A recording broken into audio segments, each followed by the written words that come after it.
नमस्कार प्यारे विद्यार्थियों, आप सभी 12वीं क्लास के विद्यार्थी ध्यान दें कि हम जो हमारी पुस्तक है साहित्य पुस्तिका 12 पीयूष परवा के नाम से, जिसमें करीब 12 या 16 नंबर क्वेश्चन आते हैं और ये मान के चलिए कि लगभग कहानी जैसे इसमें लेसन्स हैं और इसे एक बार पढ़कर भी आप अच्छा ज्ञान प्राप्त कर सकते हैं।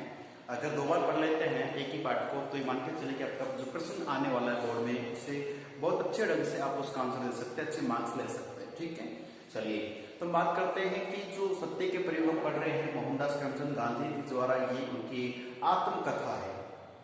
तो आत्मकथा का अंश है, उसमें उन्होंने बातें अच्छी सामाजिक बातें बताई हैं।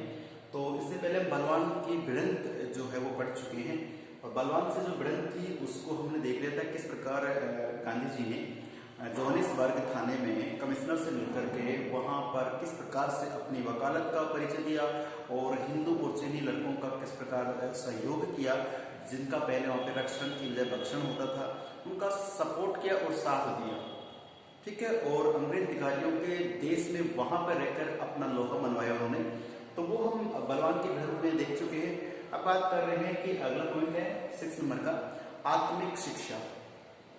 आत्मिक शब्द का अर्थ होता है आत्मा से संबंधित और शिक्षा का मतलब किसी को ज्ञान देना।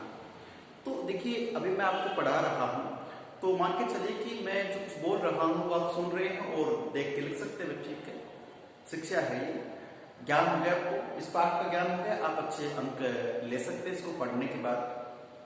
ये शिक्षा एक सामान्य शिक्षा हो सकती है, ये तो आप स्वयं में कहीं से पढ़ के, भाई मैं एक बार इसे सरल तरीके समझाऊंगा, आप इसे एक बार समझ के भी आंसर दे सकते हैं और पर्सनली अगर पढ़ेंगे 2-3 बार पढ़ के भी तो आंसर दे सकते हैं, बात वही रहेगी।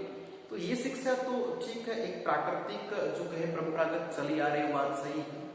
एक यहाँ पे गांधी ने आत्मिक शिक्षा की बात कही है कि भाई शिक्षा जो है कोई भी अनुभवी और आपसे बड़ा व्यक्ति आपको दे सकता है, लेकिन आत्मिक शिक्षा कौन दे सकता है, कैसे दे सकता है, इस बात की हम चर्चा कर रहे हैं। तो आत्मिक शिक्षा होती क्या है कि अभी देखिए आप जो सुन रहे हैं वो सीधा स्टोर कर रहे हैं दिमाग में, बुद्धि में, और फिर वो आपका एक चेतन मन जिसमें आप सुन रहे हैं, अचेतन मन आपका भंडारण, आपका स्टोरेज, उसमें भंडारित कर लोगे और जब टाइम आएगा एग्जाम का उस टाइम उसको लिख दोगे ज्यों का त्यों। ये तो एक जो तकनीकी या कहीं जो बड़ी बड़ी शिक्षा वही है। एक होती आत्मिक शिक्षा जिसमें आप अपने आप को जान लेते हैं, सच्चाई को पहचान लेते हैं, वो शिक्षा कैसे दी जाती है उसी की बात गांधी जी करते हैं। और आत्मिक शिक्षा पे गांधी ने बहुत बल दिया है बचपन से लेके, और जब तक हम सीखते हैं तब तक कहा है कि अपने बच्चों को आत्मिक शिक्षा अवश्य दें। तो आत्मिक शिक्षा क्या है देखिए, तो गांधी जी कहते मेरा ये मानना है कि विद्यार्थियों की आत्मा को शिक्षित करें। जैसे अब विद्यार्थी आप समझते हो, मैं भी हूँ, आप सब विद्यार्थी, हम सब जब तक हम सीखते हैं ना विद्यार्थी ही मानते चलिए। और मेरा तो ये मानना है कि जब तक हम जीते हैं तब तक कुछ ना कुछ सीखते ही है। ये कुछ नहीं पढ़ाई लिखाई की बात कर रहे हैं, आप परिवार में रह रहे हैं, अभी कोरोना काल चल रहा है तो उसमें भी आप कुछ सीख रहे हैं, किस प्रकार से कम संसाधनों में जीवन चलाना पड़ता है आप सीख रहे हैं, किस प्रकार घर में रह के सारे काम पूरे किया जाता है आप सीख रहे हैं, आवश्यकता उसका की जाननी आप जानते हैं। तो हम ताउम्र जिंदगी भर सीखते रहते हैं और ये एक सोच होनी चाहिए कि आपसे कोई बड़ा है, आपसे कोई ज्यादा अनुभवी, वहां पे आप खड़े हैं तो जरूर आपको सीखने मिल सकता है, ये ध्यान रखें। तो देखिए विद्यार्थी की आत्मा को शिक्षित करें। अब शिक्षित करने के लिए किसकी जरूरत पड़ेगी, जाहिर सी बात है कि आत्मा को शिक्षित करने के लिए किसी दूसरे व्यक्ति की मदद की जरूरत पड़ेगी। और कैसे, तो देखिए बात करते हैं कि आत्मा का जो आत्मा शिक्षित करेंगे क्या होगा कि आत्मा का विकास का अर्थ है कि जैसे आत्मा को शिक्षित करेंगे तो आत्मा का विकास होगा। आत्मा का विकास होने का मतलब क्या है, चरित्र का निर्माण। ये चरित्र जो है ना, डेफिनेशन क्या है इसकी पता ही नहीं चलता। चरित्र का मतलब है कि आप मन वचन कर्म से शुद्ध पवित्र होते हैं और ये मान के चले कि आपका जो जीवन है, आपकी जीवन छवि में कोई दाग नहीं है, कोई व्यक्ति आप पे उंगली नहीं उठा सकता कि यार ये गलत है, इसकी सोच गलत है, इसकी समझ गलत है, किसी भी प्रकार से आपके ऊपर उंगली नहीं उठा सकते, चरित्र होता आपका। हालांकि लोगों का काम कहने का ये, चाहे कितना अच्छा कर लो तो कहेंगे, लेकिन फिर भी आप आत्मिक रूप से अपने मनोवचन क्रम से किसी को ठेस नहीं पहुंचाते, आपका चरित्र निर्माण हो रहा है। तो चरित्र निर्माण किससे होता है? आत्मा को शिक्षित करने पर। फिर ईश्वर का ज्ञान। अब ईश्वर का ज्ञान का मतलब है कि हम पूर्ण रूप से अगर भगवान पर निर्भर हो जाएगी, हम सारा काम भगवान ही करेंगे, तो ये तो संभव नहीं है। रोटी खुद को बनानी पड़ेगी और जो भी हमारे काम धाम हम खुद ही करेंगे, भगवान नहीं करेंगे। इसका मतलब ये है ईश्वर क्या है, वो क्या चाहता है और हम उसके लिए क्या करें, और वो जो ईश्वर है वो हमारी सहायता कब करेगा, ये सारा ज्ञान कब होगा? जब आपकी आत्मा शिक्षित हो जाएगी, आपको आत्मिक ज्ञान हो जाएगा, अपने आप ईश्वर के बारे में सच्चाई जान जाओगे। ठीक है, ध्यान रखना। उसके बाद है कि आत्म ज्ञान प्राप्त करना। आत्म ज्ञान प्राप्त करना कई बार ये होता है कि आप किसी भी डिफिकल्ट कार्य में हाथ डालने से पहले उसके अंजाम के बारे में सोच लेते हैं, कब गलत कब सही होने वाला उसके बारे में पूरा आपको अनुमान लग जाता है। आप जो कार्य कर रहे हैं उसका फायदा होगा नुकसान होगा आपको पता चल जाता है, सही क्या है गलत क्या आप निर्णय कर लेते हैं, वही है आपका आत्मज्ञान होना, अपने आप में ज्ञान होना। ठीक है, तो ये सारी बातें गांधी जी का मतलब ये है कि आत्मा को शिक्षित कर दिया तो वो विद्यार्थी उसका चरित्र का निर्माण हो जाएगा, और जिसका चरित्र अच्छा है वो सब जगह अच्छा रहेगा, ईश्वर का ज्ञान प्राप्त हो सकता है, उसे आत्मज्ञान अपने आप में पूर्ण ज्ञान हो जाता है, वो एक स्वच्छ जिंदगी जीता है। आगे, आत्मा की शिक्षा शिक्षक के आचरण के द्वारा दी जा सकती है। इसमें लाइन आई थी, इसमें तो खैर नहीं, लेकिन बता दूं, आपने सुना होगा कि गुरु गोविंद दाऊ खड़े काके लागू पाए, बलिहारी गुरु आपने गोविंद दियो बताए। ये बहुत ही प्यारी राग में आप कभी सुन सकते हैं, बहुत अच्छा ये एक लाइन है कि गुरु गोविंद दाऊ खड़े काके लागू पाए।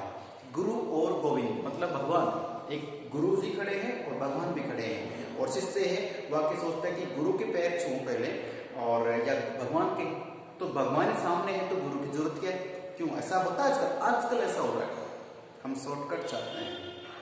अभी भी कुछ विद्यार्थी हैं, कोई ऑनलाइन क्लास चल रही है, इसको देखने से कोई मतलब नहीं होता है। खैर कोई बात नहीं, उनकी साइकोलॉजी होती है, चीजें वही हैं, आपकी बुक से ही इस चीज को निकाल के लाया गया है, बताया जा रहा है। अब वो बात करते हैं कि माने तो देव नहीं तो दीवार का लेव होता है, बात वही करते हैं, भीत का लेव होता है। तो सीधी बात है कि गुरु और गोविंद दोनों खड़े हैं, किसके पैर लगूं? तो जब शिष्य आता है वो कंफ्यूज है कि गुरु जी ने ही मुझे भगवान के दर्शन कराए हैं, इसका मतलब जो भगवान तक पहुंचने का मार्ग है, जो रास्ता है, किसने बताया? गुरु ने बताया। तो वहां पे बड़ा कौन हो गया? गुरु हो गया। तो गुरु गोविंद दाऊ खड़े काके लागू पाए, बलिहारी गुरु आपने की, हे गुरु मैं आप पे बलिहारी जाता हूँ कि आपने गुरु तक पहुंचने का मुझे मार्ग प्रशस्त किया, मार्ग बताया है। इसका मतलब ये हुआ कि यहाँ जो गांधी जी बात कर रहे हैं कि आत्मा की शिक्षा है वो शिक्षक के द्वारा दी जाएगी। अब यहाँ पे शिक्षक ये नहीं है कि आपका टीचर ही हो, नहीं, आपके माता पिता हो सकते हैं, आपका भाई हो सकता है। कई बार आप अपने ही परिवार में किसी को आइडल मान लेते हैं और उसके ही पदचिन्हों पे आप चलते हैं कि आपकी माँ का नाम है क्या, मेरी जो माँ है एजुकेटेड है, ज्ञान गहरी है, जैसी भी है वो माँ है, वो जो करती है उसकी सराहना होती है, तो मेरी माँ के जैसे मुझे कार्य करने हैं। मेरे पिताजी है, मेरे भैया है, मेरे चाचा, जो भी कोई भी व्यक्ति ऐसा आइडल हो सकता है आपका, जिसके बनाए रास्ते पे आप चलेंगे तो आपको मंजिल बहुत अच्छे ढंग से मिलती है। तो प्यारे दर्शकों, ये मेरा मतलब है गुरु कोई भी आपको हो सकता है जो आपको सही रास्ते पे लेके जाता है। ठीक है, तो बात कर रहे हैं कि अब वो गुरु शिक्षा टेक देगा, शिक्षा शिक्षक के आचरण से। अब आचरण का मतलब होता है उसका नेचर, स्वभाव, उसके हाव, उसके क्रियाकलाप, सब कुछ आएगा उसमें। एक शिक्षक जब क्लास में एंट्री करता है उसका प्रथमतः ये दायित्व बनता है कि उसके चेहरे पे मुस्कान होना चाहिए, भले ही उसकी पर्सनल लाइफ में चाहे जितने दुख हो, लेकिन शिक्षक का ये प्रथम कर्तव्य बनता है कि उसके चेहरे पे एक मुस्कान होना चाहिए, एक ताजगी होनी चाहिए, क्योंकि वो 20 बच्चों का एक आइडल बनने जा रहा है, कुछ पढ़ाने जा रहा है, तो उसके सारे दुख दर्द वो अपने सीने में दबा के रखे, अपने घर पे छोड़ गए और यहाँ बच्चों के सामने बिल्कुल ऐसे पेश आए कि वास्तव में जिंदगी बहुत हसीन है। उसके बाद जब वो बच्चों को पढ़ा रहा है तो उसके पूरे कमरे में पूरे बच्चों पे फोकस होना चाहिए, प्रत्येक बच्चे से उसका आई कॉन्टेक्ट होना चाहिए कि कौन बच्चा क्या कर रहा है, सब बच्चों का ध्यान उधर होना चाहिए। ये कब कर पाएगा? जब वो पूर्ण रूप से अपना पूरी जो सोच समझ बच्चों पे निछावर कर रहा है। दिमाग में मेरे कुछ और चल रहा है, मैं पढ़ाने का प्रयास कर रहा हूँ, नहीं पढ़ा पाऊंगा, मेरा आचरण गलत हो गया है।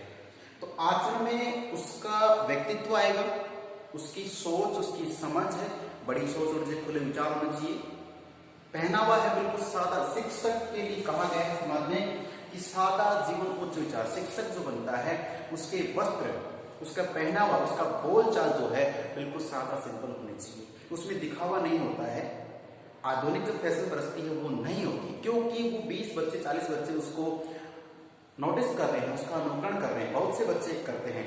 और आप ये देखिए जैसा हम देखते हैं वैसा ही हम करते हैं, जैसे हम खाते हैं वैसा ही हम बोलते हैं, ऐसा होता है। ध्यान दें कि शिक्षक का आचरण, शिक्षक अगर स्वयं झूठ बोलता है बच्चे भी धीरे धीरे सीख जाएंगे। शिक्षक सत्य का पालन करता है, बच्चों को झूठ बोलने से रोकता है, बच्चे सच बोलने का प्रयास करेंगे। शिक्षक खुद स्वयं मानो धूम्रपान करता है, कोई भी उसमें व्यसन है, कोई बुरी आदत है, जाहिर सी बात है 20 बच्चे पढ़ा रहा है तो एक दो तो अवश्य सीख लेते हैं। तो कहने का मतलब हमारे समाज में शिक्षक को बंदिशों में रखा गया ना, कि ज्यादा वो नहीं है, लेकिन बात कर रहे हैं कि शिक्षक का नेचर, शिक्षक का स्वभाव, शिक्षक का आचरण, उसका क्रियाकलाप ऐसा होना चाहिए जिससे समाज का निर्माण करने के लिए जो हमें स्तंभ खड़े करने वाले विद्यार्थी ग्रुप में, वो विद्यार्थी उस शिक्षक के आचरण से प्रभावित हों, उसके जैसा बन सके। तो गांधी जी ने इसका पालन किया। मैं सब गांधी जी के लिए बता रहा हूँ, गांधी जी के द्वारा दी जा सकती है और ये आश्रम के द्वारा। तो जो आश्रम की बात करें कैसा आश्रम है, टॉलस्टॉय का आश्रम है। उस आश्रम का नाम क्या था, टॉलस्टॉय आश्रम। और वहां जो विद्यार्थी थे उन विद्यार्थियों को आत्मिक शिक्षा देने की ड्यूटी किसकी थी, गांधी जी की थी। तो गांधी जी सोचते कि इस आश्रम में विद्यार्थी को मैं आत्मिक शिक्षा कैसे दूंगा, तो उन्होंने एक बात तो सोच ली है कि आचरण अगर मेरा सही रहेगा तो बच्चे सीख पाएंगे। तो गांधी जी क्या कहते हैं कि मुझे पदार्थ सा पदार्थ पाठ सा बन के रहना पड़ा। पदार्थ का मतलब कोई चीज है, पानी है, उसे अपने गिलास में रखते गिलास जैसे ही दिखेगा, तो बाल्टी में बाल्टी जैसे दिखेगा, मतलब बिल्कुल उसमें कुछ हलचल नहीं है। तो बिल्कुल पदार्थ सा पाठ सा बन के गांधी जी को रहना पड़ा था। तो वो सोच समझ के कपड़े कैसे पहनने, बोलना कैसे, चलना कैसे, क्योंकि वो एक आइडियल हो जाता है बच्चों के लिए। ठीक है, आगे बात करते हैं कि एक, अब ये टॉलस्टॉय आश्रम की बात यहाँ पे हो गई है। उसके बाद बात करते हैं, गांधी कहते हैं कि एक बच्चा है जो कैसा है, बहुत उद्यमी है, शरारत करता है और झूठ बोलता है, न किसी टीचर से डरता है न डरता है। ऐसा बच्चा टॉलस्टॉय आश्रम में एक बच्चा था और उस बच्चे को आत्मिक शिक्षा संभव नहीं था। तो फिर क्या किया, गांधी जी ने उस बच्चे को समझाने का प्रयास किया, साम दाम दाम सब कुछ, बच्चा नहीं समझता है। गांधी जी गुस्सा आता है और गुस्सा आने पे पास में एक रूल अर्थात छोटी सी स्टिक पड़ी थी, लकड़ी से उठाया और बाजू पे दे मारा। मारते समय गांधी जी कांप रहे थे और यही वजह थी कि बच्चा मार को तो सहन कर गया, लेकिन गांधी जी कांप रहे थे, इस बात को बच्चे ने महसूस कर लिया और यही वजह था कि बच्चा फूट फूट कर रोने लगा। गांधी जी को लगा कि बच्चे को बहुत दुख हुआ है, लेकिन एहसास हुआ, उस बच्चे को एहसास हुआ कि मुझे मारने में अध्यापक कितनी पीड़ा हुई होगी। बस यही कारण था कि बच्चे की आत्मा पे एक चिन्ह पड़ा, आत्मा पे एक फोकस पड़ा, आत्मा पे एक बात आई कि जो गुरु होता है वो हमें क्यों पीटता है, जानबूझ कोई नहीं पीटता है। बस ये है कि वो जो पढ़ा रहे हैं, जो समझा रहे हैं, वो हम जानबूझ के नहीं समझाते तो उन्हें दुख होता है कि ये रह जाएगा, बाकी आगे बढ़ जाएंगे। तो उसे दुख होता है कि ये भी आगे बढ़े, और इसके लिए उनको आत्मिक जो अंदर का दुख होता है वो प्रकट हो जाता है क्रोध के रूप में, और वो हम पिटाई कर देते हैं। लेकिन पीटते समय भी ध्यान रखा जाता है कितना पीटा जाए। एक डंडा मारा और गांधी जी खुद बैठ गए। उसके बाद जब बच्चे को रोता देखा तो गांधी जी को लगा कि मैंने जो किया वो गलत था, और अगले दिन आके बच्चा भी उधर से कि मेरे वास्तव में गलती थे, और गांधी जी उस दिन के बाद कभी पीटे नहीं किसी बच्चे को। तो ये था कि टॉलस्टॉय आश्रम में गांधी जी ने किस प्रकार से बच्चों को आत्मिक शिक्षा दी, और जैसा आचरण गांधी जी का वहां रहा, बच्चे भी उनके अनुसार हो गए हैं। तो प्यारे विद्यार्थी, आप सभी 12th क्लास के विद्यार्थी, छोटे बच्चे नहीं है, आप समझते हैं। चलिए, अभी तो मौका ये है कि हमारा जो लेसन है इसमें कैसा भी ये 101% इसमें से क्वेश्चन आता है कि गांधी जी ने, या तो फिर उसमें आएगा कि उनके सभी पोशाक, कि गांधी जी की पोशाक, गांधी जी ने लंदन में पोशाक क्यों बदली, क्या चाहते थे और क्या क्या बदलाव के लिए प्रश्न आएगा, या फिर आएगा कि आत्मिक शिक्षा कैसे दी जा सकती है और किसने कैसे दी है। इस पाठ को आराम से रीड कर लीजिए, ये आप ही के फायदे का पाठ है। सो प्लीज मिलते हैं अगले वीडियो में, तब तक के लिए नमस्कार, धन्यवाद।